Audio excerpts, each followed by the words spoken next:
I'm Lori Tennant. I'm a photographer and a botanical artist.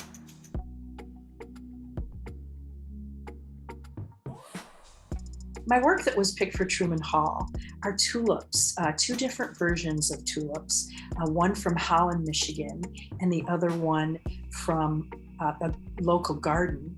And these pieces are in the Embassy along with other Michigan artists that are represented there. The tulip pictures that were picked for this exhibit, one is parrot tulip, and it's just kind of dancing. I love the flow of the leaves and the bold colors of red and yellow. And the other one are tulips from Holland. We have a big exhibit here in Michigan, in Holland, with millions of tulips in the spring. And it actually came from a project I did there with their gardens.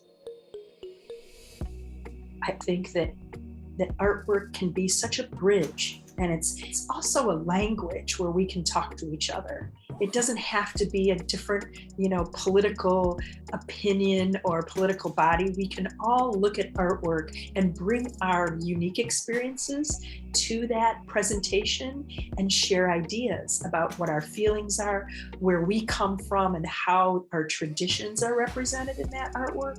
I just find that really important. So to be able to go abroad and have these images actually be in the embassy and in a way representing my country as an artist is really, really exciting for me.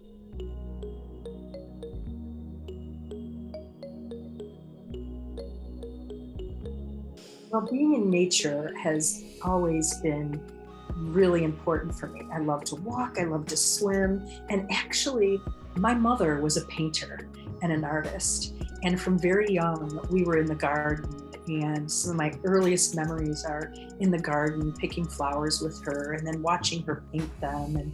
And I have a real interest in science and biology and gardening. And so to be able to photograph flowers, which is actually one of the most photographed subjects as a photographer, and do something different was a real challenge. And bringing the images large like this just, I think, reminds people when you're on a walk, you may just be walking for exercise in a hurry, or maybe you're even looking at your phone. And my hope is to get people to kind of take a breath and see this image almost as if an insect would see it coming upon it, and to really notice, oh wow, I might have just walked over that blossom, or even a dried flower or bloom. Really excites me that you can look at nature and appreciate it so much more. And I'm just really lucky that I get to capture what already exists. It's so beautiful. And what a privilege to be able to capture that and share it with other people.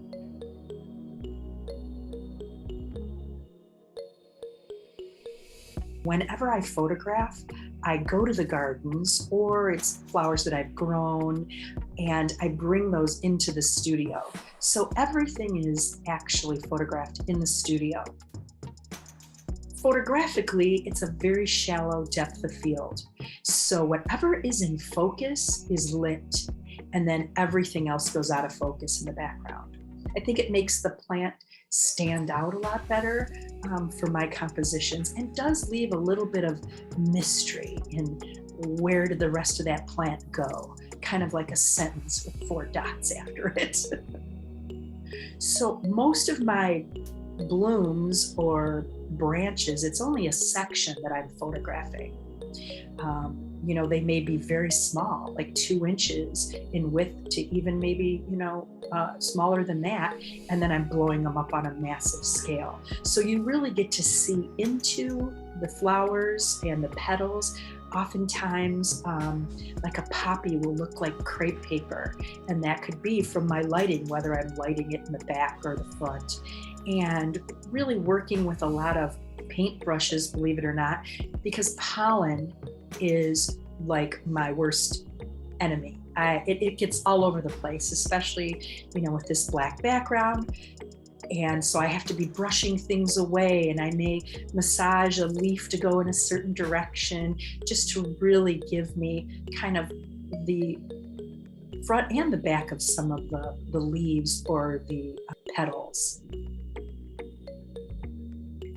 So my subjects can come from my garden, or they can come from a local garden, or sometimes, I mean, people know now that I do this, and people will send me flowers out of their garden, and they'll FedEx them in a box that, it has, like, they have cool boxes where the stuff will come, and sometimes it'll be from a florist, but very rarely.